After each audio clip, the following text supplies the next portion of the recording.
Programang ito ay rated SPG, striktong patnubay at gabay ng magulang ang kailangan.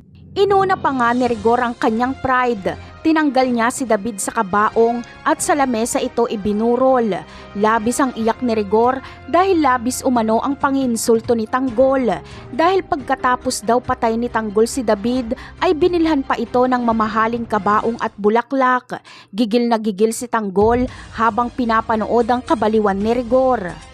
Samantala, patuloy na nagmamakaawa si Marites kay Ramon at Tanggol na sana ay masilip niya sa huling sandali si David. Naawa naman ang mag-ama, kaya pumayag silang pumunta si Marites sa San Dimas.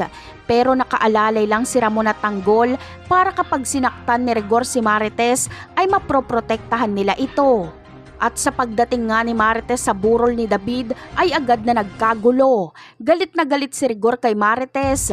Kulang na lang ay patayin niya ito.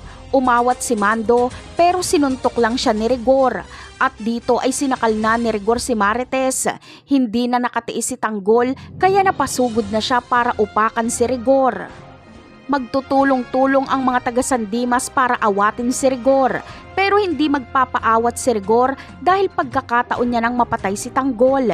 Kaya ang gagawin na lang nila Tanggol ay itali si Rigor para hindi na ito makapalag pa. Saka na lang ito pakakawala ni Santino kapag makaalis na si Tanggol at Marites. Napakarami pa nating dapat abangan sa mga susunod na episode.